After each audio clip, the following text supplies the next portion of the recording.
So, Rod. Yes, Rob. What we're going to do, we'll start off talking about the artwork that's in this exhibition itself, and then we'll kind of ramble through who you are and your life, your background, some of that stuff, and then end up back at the artwork again. So the piece itself, and I'll probably get the exact phrasing the words on, but from Tiny Acorns? Yeah. Okay, so what was your thought process around that particular artwork? Why did you select that diptych? Is that the correct term for it? For this exhibition? I believe so, yeah. It was a piece that I created specifically for this show. It didn't exist before the conversation to be invited to participate in the show from Natalie. And it was a piece that was in the back of my mind, and I was working on in sketchbooks and ideas in terms of a response to a phrase and a concept that I became aware of during lockdown, which is the Japanese mantra of nan kurenaisa.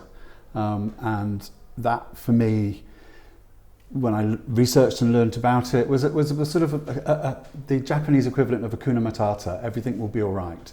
The long version of it is, if you wake up, you do your best on that day, you turn up, you work as a good person to do what you can, the best that you can, you will survive, and you will wake up the next day to see a sunrise.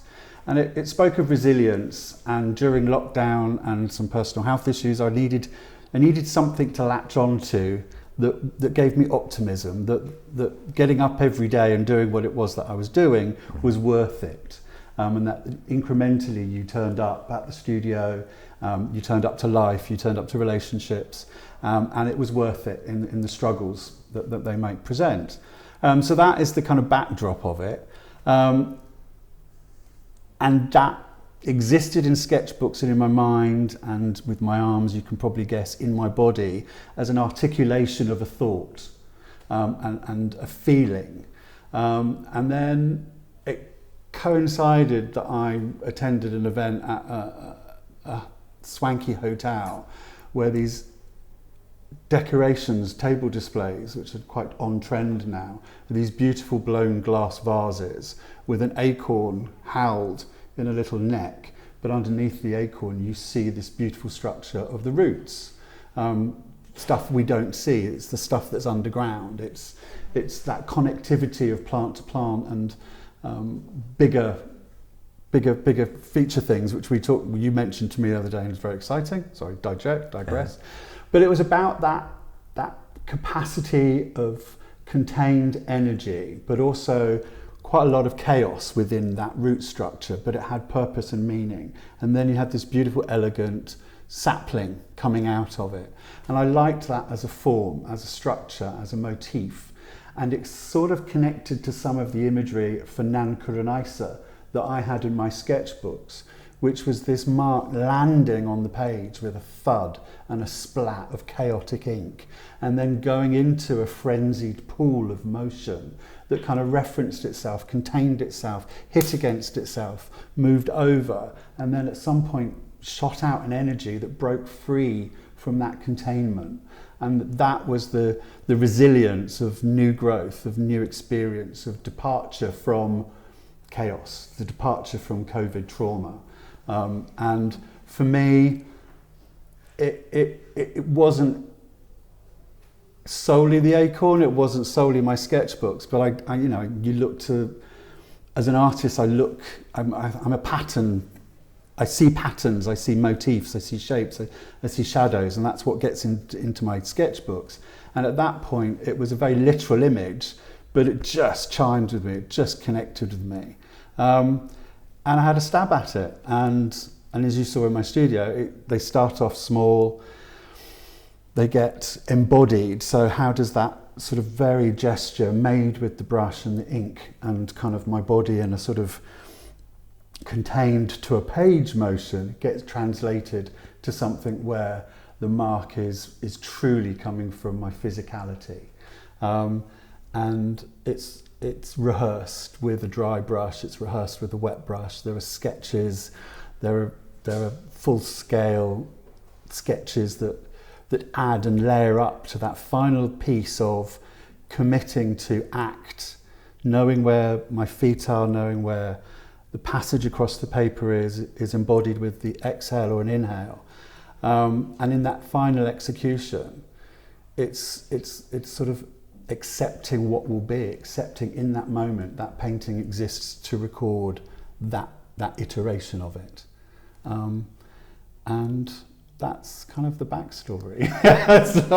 So there's a million different directions we can go off in here, because there's so much what seems like a very simple thing when you first look at it, which is a dark line on a white piece of paper, and that makes that starkness, that simplicity could be taken for being simple, and yet the way you've just been able to talk about it in such sort of depth and passion immediately shows there's a colossal amount of thought and energy that goes into creating those specific images.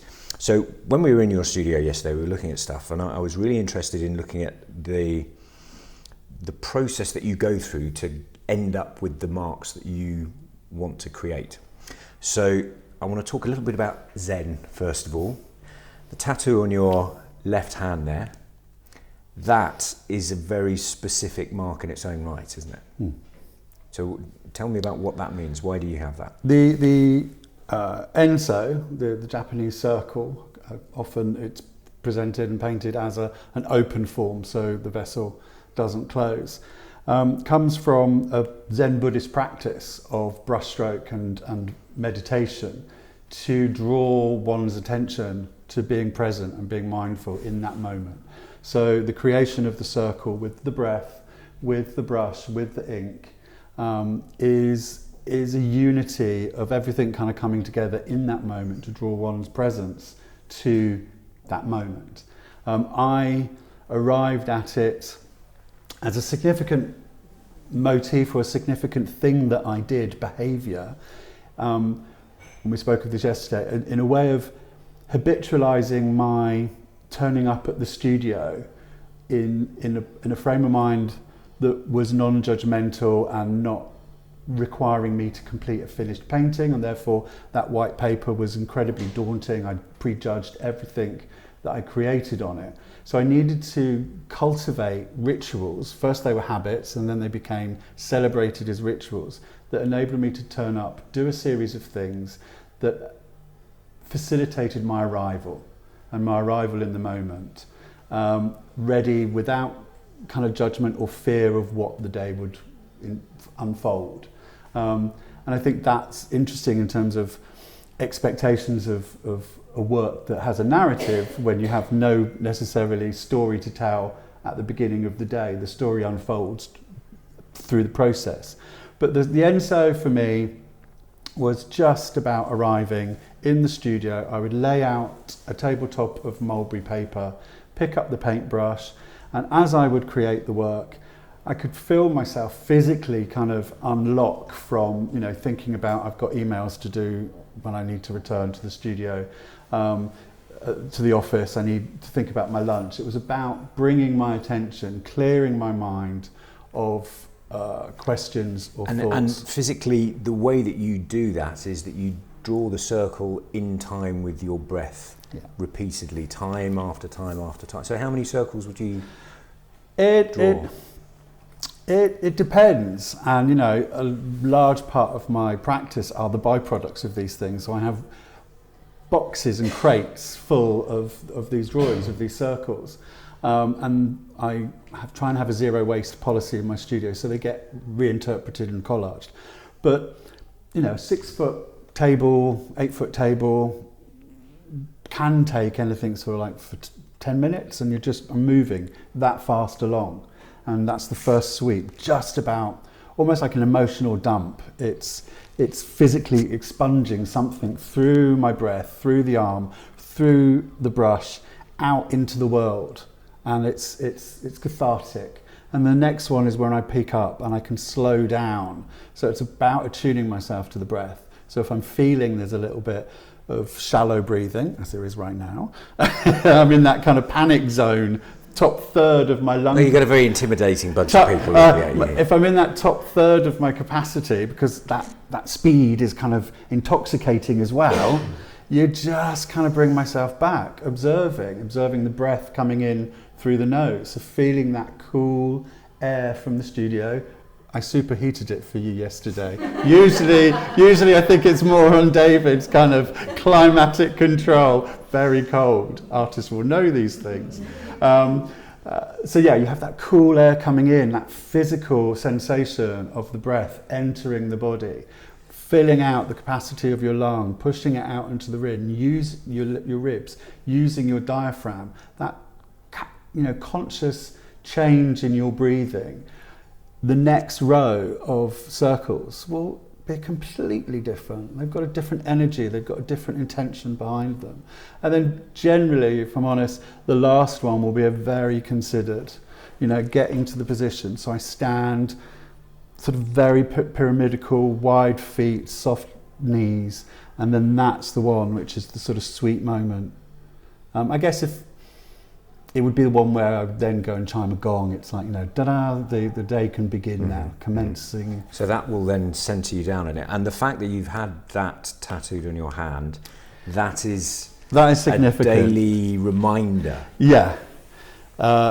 Two things it's a daily reminder of. One is kind of slowing down the breath, and the big one, which is in the narrative of the story, is I was poorly, had a near-death experience. So for me to come out of that and live my life presently altered and changed by that experience, sometimes I shift back into old ways of thinking. Those habits are really old and difficult to shift.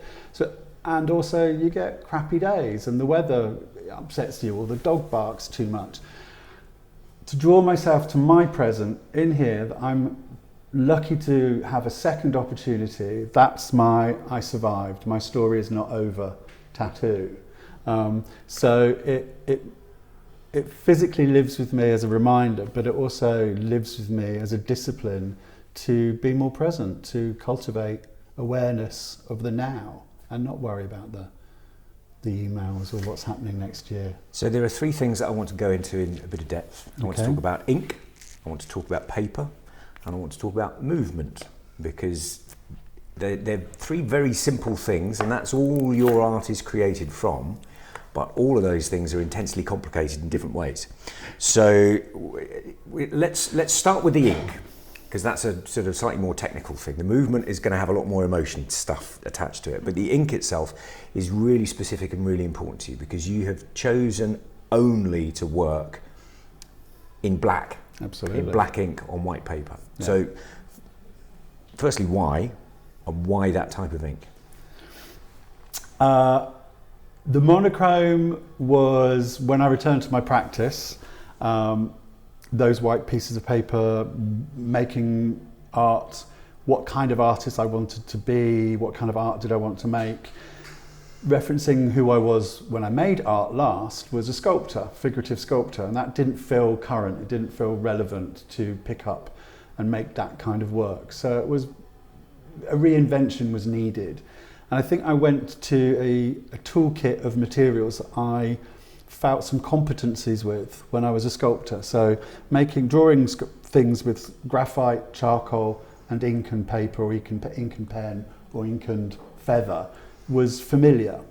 And I kind of returned to that mark making, and there was a comfort in keeping it monochrome. I think I was suspicious of colour. I think that's something painters do really well, and I didn't see myself as a painter. So I kind of limited myself, and with that limited palette, an abundance of opportunity was created, because black isn't just black, and being a bit of a kind of research geek and kind of wanting to know the provenance of things, and having a set of values around not wanting to work with materials that were quite heavy chemically enhanced or had microplastics in them. I was realizing that a lot of commercial inks, drawing inks, have all that stuff. and I didn't want that, so I had to find material, and particularly ink, that was that spoke to my values. And it smiling, I get really excited. I'm a complete geek about ink. It was the technology of Chinese and Japanese sumi ink is a technology that predates.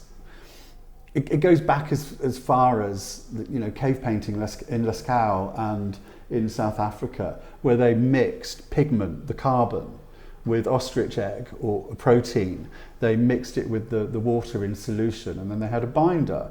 It would have been tree sap or some kind of waxy thing that could have held it together with the protein. So on a molecular level, it needed those kind of ingredients, and the cave painters got it right. And that's how and why the pigment in Lascaux and places under X-rays are actually leached into the surface of the rock. And that's what I get really excited about. And looking at the technology in China and in Asia, the inks were leaching into the paper. It's not on the surface of the paper, it's in the paper. So that, as a sculptor's sort of mentality, that physicality of a mark and a gesture that is very, very ephemeral, very short-lived, has this massive permanence, and that kind of intellectually excited me. And I just got on a big research project with a really charming man who runs the art department of a Chinese bookshop on Shaftesbury Avenue. And between he and I, we just found the ink that had the best provenance for me. So it's made in China. There are no plastics. There are no preservatives. There's no formaldehyde. That's the other thing that's in black ink. There's a lot of formaldehyde in ink. So don't be doing this dipping and putting it in your mouth. I came to this black ink, and it just sits with me comfortably. It's like an extension of myself. Mm-hmm. I don't see it as a material. It is, with that connection of the brush and the ink, it is an extension of myself. And extending that thought and that concept, it is carbon and water at the end of the day. And me as a life form, I'm carbon and water. And there's a trace of me in that action, but there's a trace of me molecularly in that material. So that conceptually kind of bing, bing, bing kind of does things for me.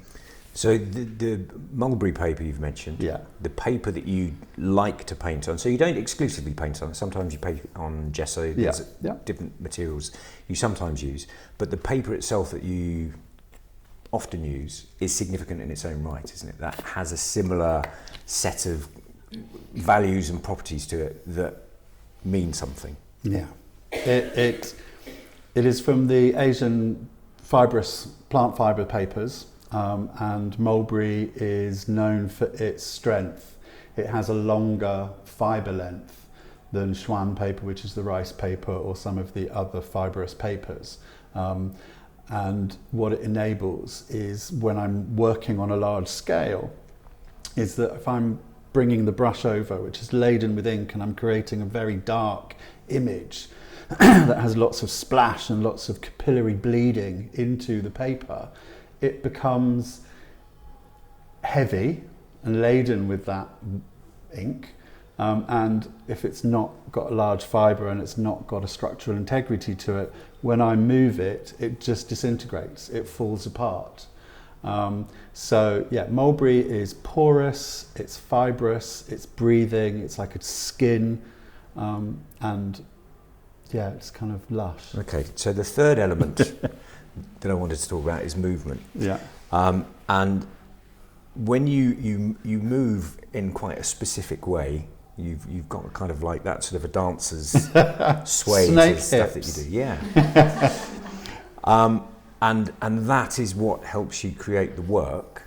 But I want to go back to when you were 17 mm-hmm. and you broke your back. Yeah. That was a literal life-changing moment. Mm-hmm. So talk me through that period, sort of 17 to 20, when you couldn't really move. Yeah, I was at a student party, as you do, a few beers, let's play piggyback fights. So I had a colleague on my shoulders, piggybacked. We got whacked by a pillow and we went over and I heard something click, but I was mobile, I was able to get up and walk. And with the use of alcohol, kind of didn't feel the pain. But it turned out I had a spinal fracture on 2 vertebrae and prolapsed discs. But it was contained within a 17-year-old wanting to assert independence, becoming a man, and all that. So I literally manned up over a lot of the pain. So I didn't present to my family that I was in a lot of pain. So it went undiagnosed. And it resulted in 3 surgeries over a period of about 18 months. I was in a body cast, a fiberglass body cast, for a good part of my last year of A-levels and my foundation degree. So it was life-changing in that the normal stuff I kind of thought, and I saw my mates doing, I kind of watched on the sideline. But in terms of where I was going in my life, I was able to do my A-level studies. My A-levels went on to the foundation and I selected for art. I had an art tutor championing me to use those restrictions, use that separateness, use that health condition as subject for exploring what it was to be Rod and what it was to be like in this body. So artists like Frida Kahlo, cliche, but she was in a body cast. A lot of other kind of feminist artists, Joe Spence, who had cancer and stuff like that. So where artists took the subject of themselves and put that into the narrative of their work, and it became political, it became universal. So we could look at that work and see the fragility of life. And that was interesting, and kind of putting centre subject, but it opened up a raft of material for my work, and I made work that was about that physical restriction, about I guess it was an antagonist to me that I didn't want to be restricted, so I kind of wanted to fight against what people thought I wasn't able to do. I made sculpture on a tabletop that was raised up so that I could stand, and it was all sort of, everything was within my reach, but very much kind of no twisty, no turny, no snake hips. But I kind of made biggish sculptures. And then I went, at the final surgery, my dad swooped in and kind of decided that I wasn't going to accept my place at university because it was still unknown whether or not I would be a wheelchair user or not, and sold my car. And again, that's red flag to Rod was, well, bloody well, I am going to go to university in September. And I did. And that notion of sickness and figuration of the body, but the body in the broken body. And I think in relation to maybe what we're going to be hitting on, is I was told post-surgery that, Rod, you're going to have a week back for the rest of your life. You shouldn't do contact sports. So that's great. I wasn't a rugby player or anything like that. You're never going to be able to hike a mountain, was one thing that they said. You're not going to be a very physically strong man. And it was kind of really quite condemning. And I believed it for many, many years. But that notion of the body in ill health, or the body in disease, or the body in being broken, and fragility of life was a topic of pretty much my undergraduate studies. So So that thoroughly informed your art at that point. and probably, you know, it builds a big part of your character as you grow up, doesn't it? And who you are, who you think you are, how you act with the world and interact with it. Yeah. So you were carrying that all the way through, what, your 20s and 30s? At what point did you start to move? How did you unlock? I think in my 30s, I think it was probably my 40s, I started running. But, you know, the running club that I joined kind of saw that I was just literally moving my arms this way and my legs that way. It was just purely one-dimensional running. It was forward, backward. And it was like, yeah, because I'm fragile, I'm broken, I'm twisted, I've got metal in my back. So that's when it first became, it was observed of me. I then kind of ignored it. But I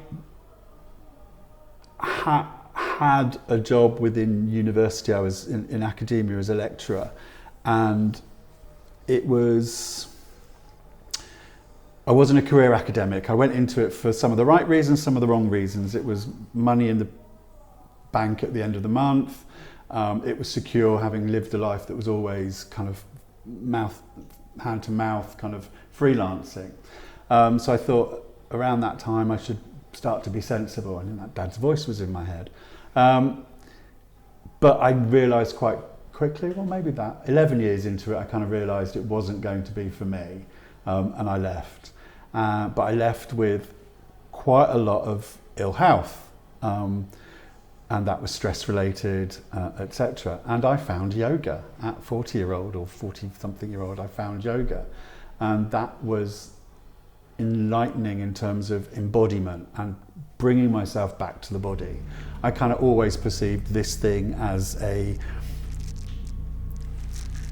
something that I had to feed, that I had to look after in the kind of minimal amount of care, and it would carry me. And the yoga kind of taught me that there's much more to that. It taught me the kind of yoga breath, and it taught me an introduction into the controlling of the breath in terms of quietening the mind or bringing our attention to things. So it was quite late in life that I realised that I wasn't broken, that my body I'd condemned as being broken and fragile by something that somebody said in a white coat to me quite glibly when I was about 18, 19, and that kind of travelled with me. And I think since then I've been in a bit of a pursuit of what can I do at my age with the body that I have. And I kind of say that I used to make work about the body, so my work was figurative, my sculpture was figurative, and now I make work with my body. So I like that sort of cyclical or full circle kind of return to origin. And so the movement thing, as I said, is really important, because on a big piece like from Tiny Acorns, and it's what, 8 foot long, 10 foot long? 9 foot long. Yeah. That physically you choreograph that movement time after time after time until you know exactly what it is you're going to do to achieve the mark that you want to create at the end of it. So that's a kind of a dance. Yeah, I'm not a great dancer, but yeah, it is choreographed. It is. Before Rob turned up at the house the other day, my husband was doing Tai Chi in the house, and the studio looks to the house, so I can see him doing these beautiful balletic kind of choreographed motions, and I'm in the studio on the glass plate with my paper, my brush, and I'm doing something very similar. And it is a learned behaviour for me to deliver the mark that I want to make. But I think you can draw observations back to Tai Chi, to some of the swordsmanship that, Japanese bamboo swordsmanship. The shape of, they go into this very low stance with wide knees and soft knees, and it's like I found that intuitively through wanting to make this mark. But there's something about being in that body in that motion, in that shape, in that form, that is really grounding, it's solid. And the energy of the dynamic brushstroke isn't coming from these things, isn't coming from this, isn't coming from here, it's coming from here. So that powerhouse of that mark and that sensitivity of that mark is absolutely central and core to me. And through that is when I'm able to use the anatomy of the brush to, as you see in that mark, make that heavy thud. And that's the full weight of the brush, the ink, and almost me pushing into the paper. And then you elevate it off, and the brush is a teardrop. So you can then actually use just the delicate tip of it to make some really beautiful fine lines, to then thrust it forward and get a broken line. There was a lot of trial and error, a lot of mistakes are made, a lot of paintings don't make the final cut, but there's always a learning, there's always a message back from that painting, and I quite like that with the work. In that I work on my own in the studio, and the kind of validation I looked at historically, and I still do to somewhat, is external, the galleries that represent me, the shows, the opportunities. But actually the kind of conversation and the validation I get now is much more feedback from the work. The work tells me it's successful, and I have a trust in that work and a trust in myself that I've arrived at being the age that I am and putting the days turning up at the studio daily in, and those rituals have given me a sense of, you're not doing too badly, kid. Just keep at it, and hone your craft. I said that it would be very easy to misinterpret a straightforward black line on a white piece of paper as something simple. You're starting to see how much depth there is in everything that Rod actually does. The brush, it's a shame you haven't bought it really. Big Bubba, yeah. So it's an extraordinary. It's not like any other paintbrush that I've ever seen. It's 18 inches long handle, something like that. The actual brush head itself is probably the size of a melon at the top end of it. Handcrafted in Japan. China, yeah. Horsehair, yeah.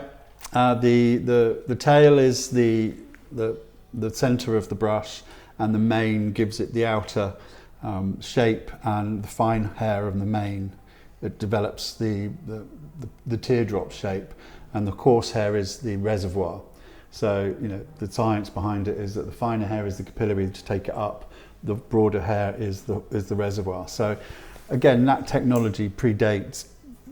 It's just beautiful that I'm connected to a legacy of mark makers and creators that spans global kind of knowledge and wisdom, and goes back to prehistoric kind of life and form. And we're a sense of mark makers that kind of went, I'm here. This is how I make sense of the world, by doing this out there with stuff. And I think that's kind of what I do. But I kind of connect backwards and kind of presently with a whole raft and range of really interesting people. The name of the exhibition is Storytellers. Yep. And the work there, as we're starting to see, has got a huge amount of story behind it. Are you, with each work that you do are you satisfied with the works that you create, or are they all part of a continuum onto something else? Are you always looking on to the next thing? I'm satisfied at that point where I stop. I think ink and black and white work is unforgiving. I can't go back and erase or fudge. It's very easy to overwork. And so when I draw the line and I say stop, I'm happy with it at that moment. And my relationship with it kind of is of satisfaction. It's finished, it communicates what it needs to do for me, and that some of that communication we've talked about with some of you independently, but also kind of observing David's. There's a kind of, I want the story to be an emotional response as well as an intellectual. I understand the A to B, the C to D and the narrative behind it. So a lot of my litmus test of my work is standing in front of it and that feedback being an emotional aha moment or calming. And I think that for me is the success and what I feel is a kind of completed piece. So is music important to you? Because having motion and wanting to make marks like that, do you do that in silence? Or is music an important part of your world? It's predominantly my studio is in silence. I grew up with a dad that had very severe tinnitus, so I wasn't allowed to listen to music when Dad was in the house. So we had no family record player. We had, the radio was on for the news and the news only. No music was allowed. So music was quite a secretive thing that I did with my little Binatone cassette player. Do you remember those things? And the surreptitiously kind of trying to record the Sunday charts so you could replay it back when Dad's not around. So no, and I think not that I'm a heathen about pop music or classical music, but it's not my go-to. No. So yeah, silent. I'm very happy with silence, and I think that enables me to kind of be comfortable with making the quiet work that I do, or sitting in meditation. I don't need that oral sort of stimulus or background. So the other thing that I was privileged to see when we were there is your garden. You live in some beautiful countryside, and you planted a small forest, effectively, a whole new hedgerow, several hundred trees at the end there. It's an amazing space. So nature and growth and being out in that's very important in who you are as well, isn't it? Yeah, I think I arrived at that realization quite late, but yeah, circumstance enabled us, my partner, my husband and I, to buy in Kent whilst we still had a little foothold in London. So Kent was our go-to. At the end of a long university teaching week, I would get down here, and it kind of saved my life, because this was the antidote to the stress and the anxiety of university living. And I shared with you, there were senior academics that I would regularly have face-to-face offs with about where my PhD wasn't from. Oh, you haven't got one. Where was your master's from? Oh, you haven't got one. Where are you being published? Oh, you don't publish. It was just this ego and combative culture that it just didn't work for me in the end. So it was our respite, it was our haven, and I think it connected to that kid that used to play in the mud and kind of make mud pies and stick sculptures and things. It connected to me choosing to go and study and live in Sheffield because it had a great course, but it also had access to an amazing piece of nature that I'd never explored before, which was the Peak District in Derbyshire. And it connected to when I graduated and I went and worked at Yorkshire Sculpture Park, and worked there for 4 years and worked outside in all weathers, taking groups of kids and participants around the sculpture park. And it was like, some of that play in the mud, some of that walking around in wet weather, they were the happiest days of my life. So nature needs to be in my life. So it coalesced with that. And then it was like, you know what, we're two town boys and we want to grow our own food. So the vegetable garden developed. We got civilly partnered, and friends wanted to contribute something to commemorate the civil partnership. And we said, bung some money in a hat and we'll plant an orchard. So when you come and visit us, you can see the trees growing. And if you come in the summer, you can pick an apple from your tree. And just before lockdown, my husband and I were talking about legacy, because of my poorly health kind of brought things into focus. And it was like, what we'd like to do is leave a natural legacy, that our footprint on the world has been a contributory factor rather than just take nourishment from the food that's over-consumed, overproduced and all of that, we can actually contribute something back. And we've got a woodland trust grant, so we planted in a woodland at the bottom of our garden, and it just pleases me to go for a walk, as you found out. You know, we've cut a little path through. I've got visions for a sculpture park, you know, linking back to Yorkshire Sculpture Park, so watch out, Bretton Hall. But yeah, you look at antidotes for anxiety or depression or well-being kind of hacks. Being in nature is a massive part of that. And you plant an acorn. I see what you've done. Absolutely, yeah. And we've got, along with the trees that we planted with the Woodland Trust Grant, what happened and what inspired us to do that, so over the 22 years or so we've lived there, is that we've let what was a piece of farmland go back to nature. So we've got the rowan, we've got the hawthorn, but we've got these beautiful 20-year-old oak trees now. And that again connects back to, I have these little oak trees in little pots that I envisage at some point bonsaiing. I want to be a bonsai teacher, as a bonsai artist as well, or a bonsai grower. I want to bonsai oak trees. So yeah, lifelong learning, completely expanding and changing myself again. But yeah, the garden's really important to us. Well, Rod, it's been a fantastic conversation. Questions? Anybody want to ask Rod?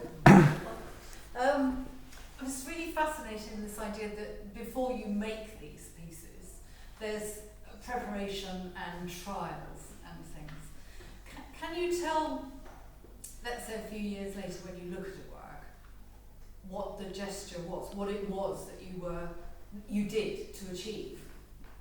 Yeah, I think there is a lexicon, there's a language of marks that I have up my sleeve and I have in my body. So I know that energy and that dynamic that I'm imbuing into that brushstroke in that moment is communicating something. And I think by completion, it continues that communication onto the audience, to the viewer. So that I don't think much has changed. I think I had a larger vocabulary and I'm kind of honing it.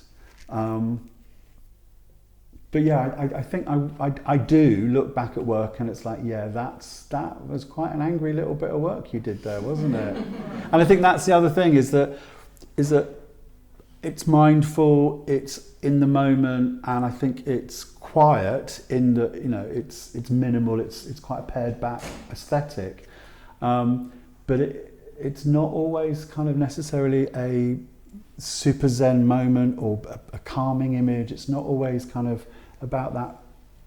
You know, I think sometimes there's an antagonism in my work which I like to cultivate and work. And we didn't touch upon, but I'm going to say it very quickly, is that my ink sours, so it dies, it goes off, and the particles of pigment start to drop out of suspension, and you get a sludge slurry at the bottom, which is heavy, thick carbon particles, and this beautiful sort of grey tone of water. And creating work with that, which is entirely a different technology. You can't use the brush as a teardrop. It's often broader brush strokes. But that diversity of one material, black ink, in its lifespan, for me, I get asked occasionally, will you do it in blue, will you do it in red? And it's like, no. My world is just beginning to open up at 55, working with black ink. Why would I want to complicate things? So I think there is a vocabulary. Maybe it is the shortcuts and it's personal to me, but I think that's also nice when work is out of the studio and it has its existence with the audience and it's not mine anymore. Is that you interpret it, you own it, you tell me what it's about, what it feels about, yes, rather than go straight up there. The sort of things that these sort of constituents of the ink and the paper obviously are very important to you. Do you ever actually look at making your own ink and your own paper? I did. I got a project, so some of the commercial projects that early days kind of put money in the back pocket and paid mortgage was that I got approached by a coffee company, a high street coffee company, and they contacted 8 artists to work with coffee. So what I did is I used their coffee bean, and it's basically a very, very, very, very strong espresso coffee, and you then render that down to it's like a thick syrup, and then you can add some mordant, a vinegar, and then you can add a little bit of gum arabic. So you get a kind of brown ink. I haven't gone down the gall ink one yet, but I've got a bucket of oak galls in the stables. But what I've done, and this is exciting, and it's again kind of a circle within a circle, is that slurry, once the ink has separated, you get that sludge at the bottom, is tip that into a vessel, and I've got that drying. So I've got sort of the bottom of the vessel looks like cracked mud in a desert. So the ambition is to muller that, to get it ground up again, add a little bit of water, add a protein and a little bit of gum arabic, and do full cycle. So the ink has died, but I've re-energized it. But the tests that I've done with that, the ink that I work is soot. So it's the carbon soot captured from a wick, an oil wick burning.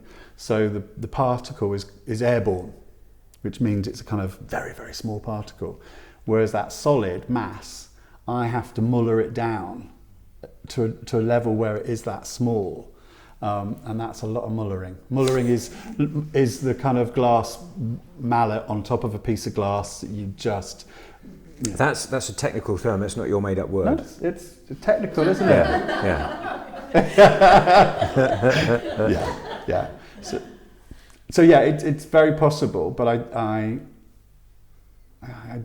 got a lovely supplier in China that sends me this ink.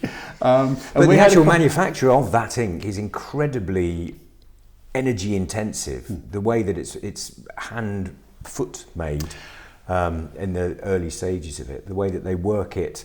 Because you buy it, it's not liquid in form when you get it, is it? The one that I work with is liquid form. Okay. But I have got, when I really want to treat myself to making a lovely mark and often quite small scale, is when I'll use an ink stone, which is the solid black ink block.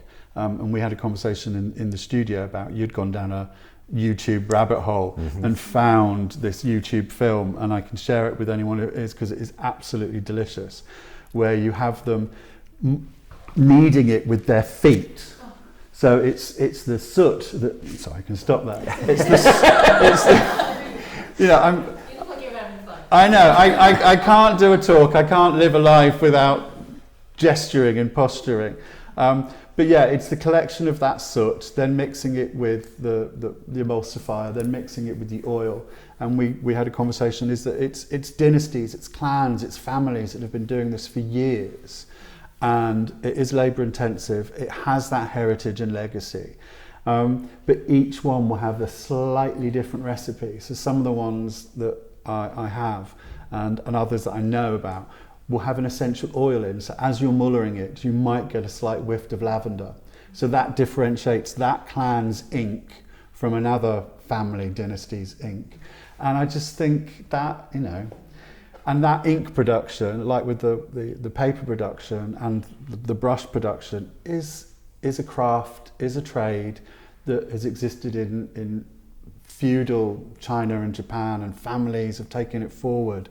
So the current one that I work with is the Wang dynasty, the Wang family, who made Big Bubba for me. And its grandfather kind of does the brush making with the horsehair, and uncle has the water buffalo herd, which the handle's made from.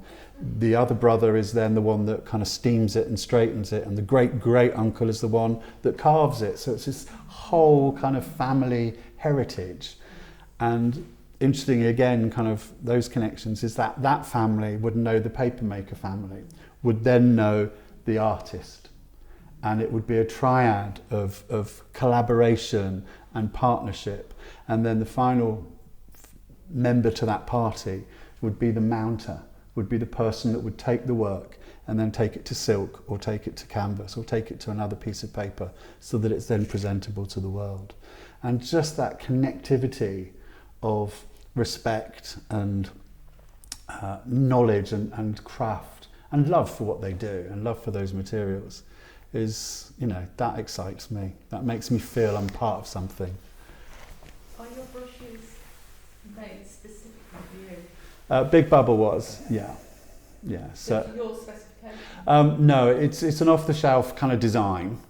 This one is specific to me because I made a cultural faux pas in that I was describing that great uncle does the carving.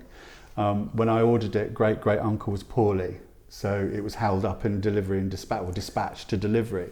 So I emailed Lulu, who's the granddaughter and is in charge of the website and kind of sales and all this. I said, "Hi Lulu, remember me? It's Rod, you know, that crazy English boy. You know, any chance I could get it?" "No, great uncle's very unwell. He's not been able to carve." "Don't worry about the carving," I said. "I don't mind not having the carving."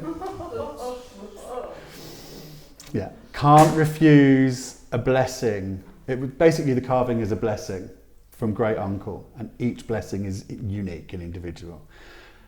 So our great uncle was poorly, and I think he would have been too poorly to have done it in a time frame that we could have negotiated. So I have, to my knowledge, the only brush that has my blessing written in kanji, written in script, wrapped around the shank, the head of the brush, and then inserted into the buffalo horn. So there's no carving on the outside of the horn. It's quite minimal. So again, that kind of feels quite special. That it's. So it sounds as if the brushes last a long time. Oh, yeah. They do. They haven't got a life, so you'll just keep using it. Oh, that brush will outlive me. Wow. Yeah, absolutely. Yeah. Is it like a giant mop? No, it is. Not a mop, as in cleaning floor mop, but a mop brush. It's a teardrop. Yeah. So it bulbs at the top and goes down to a point. Yeah. You've got a website, haven't you, with you on it? Yeah, no, and Instagram. I think Big Bubba features on Instagram more than my face, so I'm happy to continue that.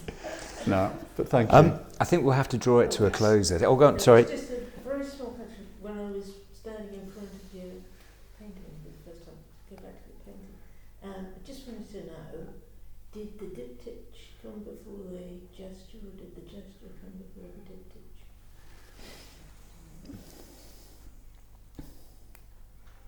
I wanted an obstruction. I wanted. So yeah, the fact that there's a physical divide, conceptually for me was what I wanted, and I thought about that being because I do stuff where there is a form underneath the paper, so I physically hit something with the paper, so you get a stop and a heavier bleed, and then you move on. Or even in the gesture, I will stop it at a point to kind of to cultivate our observation of it not being free-flowing, but it is free-flowing in a way. And I think the diptych for me was not the easiest, was the cleanest way of doing it for this piece. Yeah. Well, Rod, it's been an absolute Thank pleasure you, sir. and a privilege to have a conversation. Who knew that you could talk so much about ink on paper? You know, it's a remarkable thing. It's been great. Thank you ever You're so a much. star. Thank you very much. Thank you.